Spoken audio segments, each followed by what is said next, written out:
Oke, Assalamualaikum warahmatullahi wabarakatuh. Perkenalkan nama saya Edisa Desia Marta. Oke, pada kesempatan kali ini saya akan apa? Oke, saya akan memaparkan kenapa saya memilih judul dari penelitian yang mungkin akan saya lakukan. Oke.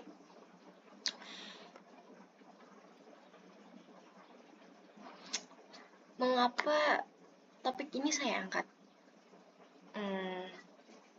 Pada dasarnya setiap hari itu kita mengonsumsi ikan dan buah.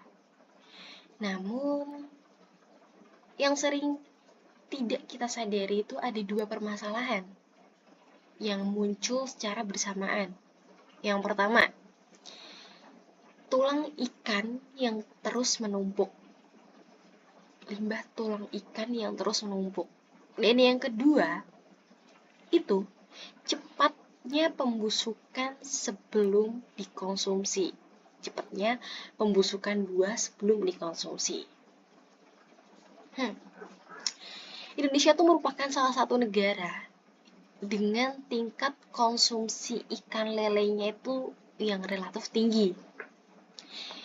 Di balik manfaat gizinya, konsumsi ini tuh menghasilkan limbah tulang ikan dengan jumlah besar yang sampai saat ini itu belum dimanfaatkan secara optimal dan mungkin berpotensi mencemari lingkungan. Di sisi lain, buah sebagai bahan pangan segar juga memiliki unsur simpan yang relatif pendek yang mudah menghalangi pembusukan. Nah, dari dua permasalahan ini, saya itu tertarik mengangkat judul pemanfaatan tulang ikan lele sebagai bahan baku pembuatan gelatin untuk memperlambat pembusukan buah.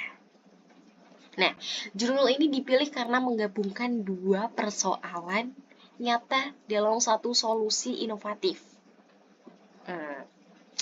Mungkin teman-teman bertanya-tanya, mengapa sih memilih tulang ikan lele dan gelatin?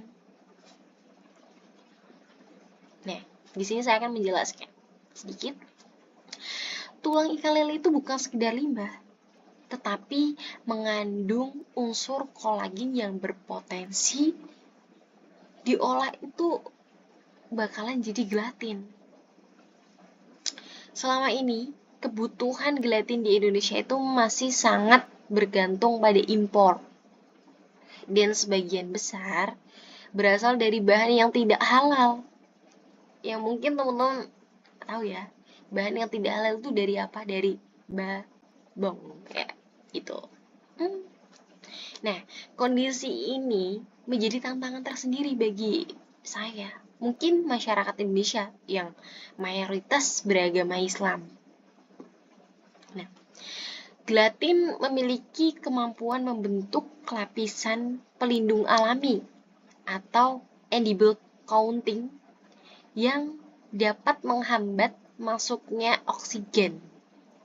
Nah, dari situ itu mengurangi penguapan air serta menekan pertumbuhan mikroorganisme. Oleh karena itu, gelatin itu sangat berpotensi untuk digunakan sebagai memperlambat proses pembusukan pada buah.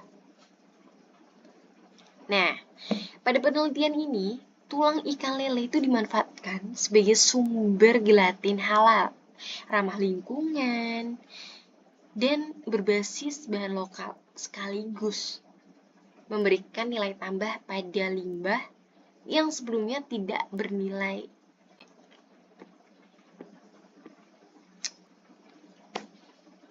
Penelitian ini tuh penting karena menawarkan solusi yang sederhana namun aplikatif terhadap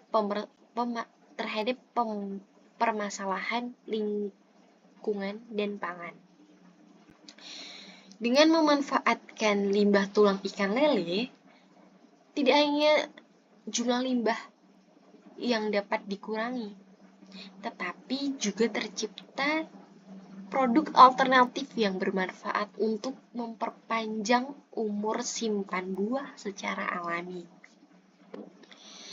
Selain memiliki nilai ilmiah, penelitian ini juga memiliki potensi praktis untuk dikembangkan oleh masyarakat dan pelaku UMKM, khususnya di bidang pengolahan hasil perikanan dan pengawetan pangan.